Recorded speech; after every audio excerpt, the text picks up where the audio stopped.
પણ અત્યારે ફરી એકવાર રાજનીતિ, કારણ કે આ પણ જરૂરી છે, એના પર નજર કરીએ તો કોંગ્રેસ કાર્યાલય પર જશ્નનો માહોલ છે. દરેક જગ્યાએ આખી સ્થિતિ બદલાઈ રહી છે. હિરેન રાવલ અમારા સંવાદદાતા રાજસ્થાનથી જોડાયેલા છે.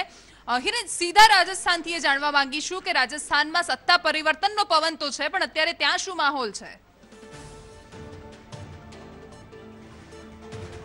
રાજસ્થાનની એક કહેવત છે કે રોટી કો ઉલટતે પુલટતે રહેના चाहिए, એટલે કે રોટલી જે છે એને શેકવા માટે બંને બાજુ ફેરવવી પડે.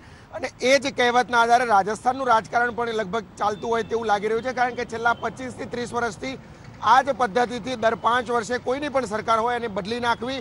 અત્યારે હાલ કોંગ્રેસના વરિષ્ઠ નેતા અને અશોક ગેહલોતના ખાસ માણસ એવા દિનેશજી આપણી સાથે છે. સીધા એમની સાથે વાત કરીશું. દિનેશજી, કોંગ્રેસની બહુમતી તરફ આગળ વધી રહી છે, શું લાગે છે?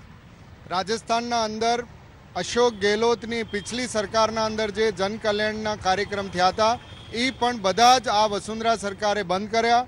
ભાજપના રાજ આવ્યો, જૂઠ બોલીને એને જનતાનો વોટ લીધો. પણ હમણાં પૂરા વાગડના અંદર, ડુંગરપુર, બાંસવાડા, ઉદયપુરના અંદર ને પૂરા રાજસ્થાનના અંદર કોંગ્રેસની લહેર છે.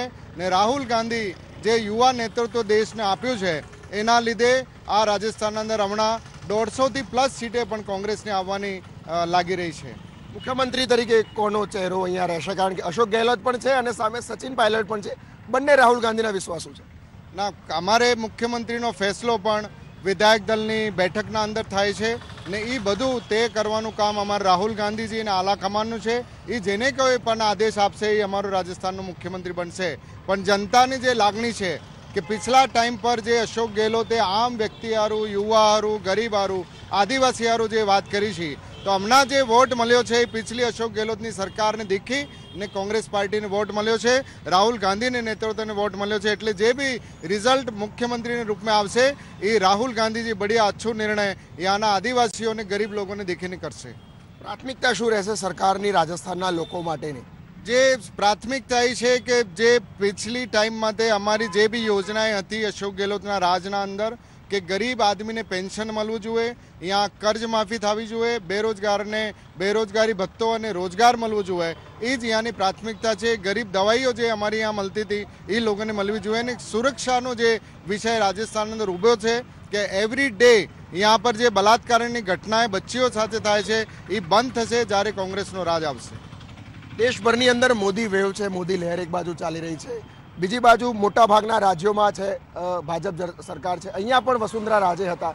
એવું તો શું થયું કે 5 વર્ષની અંદર વસુંધરાને હટાવીને કોંગ્રેસ તરફ અત્યારે હાલ લોકો મન બનાવી રહ્યા છે? કયા કારણો છે વસુંધરા સરકારના, શું દેખાય તમને?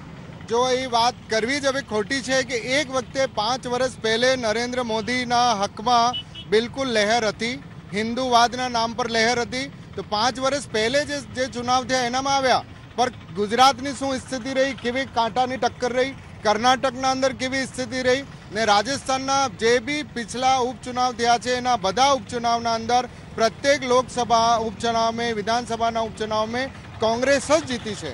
ને વસુંધરાએ આના રાજના અંદર કોઈ પણ કામ જનતાના હિતમાં નથી કર્યું. એટલે આ વખતે 100% આ જે જૂઠું બોલીને રાજમાં આવ્યા હતા ને નરેન્દ્ર મોદી જે હિન્દુવાદના માટે આવ્યો હતો એને લઈને પ્રત્યેક હિન્દુ નારાજ છે. કે જેવી રીતે તમારે દિલ્હીમાં સરકાર છે, રાષ્ટ્રપતિ તમારો છે, ઉત્તર પ્રદેશનો મુખ્યમંત્રી તમારો છે, ફૈઝાબાદનો સાંસદ ને એમએલએ તમારો છે, પછી રામ મંદિર કેમ નથી બનતું? તે હિન્દુઓ જાણી રહ્યા છે કે આ ભગવાન શ્રી રામને માટે ને ગૌ હત્યાને. રાજસ્થાનમાં પણ એ હિન્દુત્વવાદ લઈને રાહુલ ગાંધી પણ ચાલ્યા. રાહુલ ગાંધીએ જનોઈદારી બનવું પડ્યું, પોતાનું ગોત્ર અહીંયા બતાવવું પડ્યું. એ નથી લાગતું કે કોંગ્રેસ પણ હવે હિન્દુત્વ તરફ આગળ વધી રહી છે?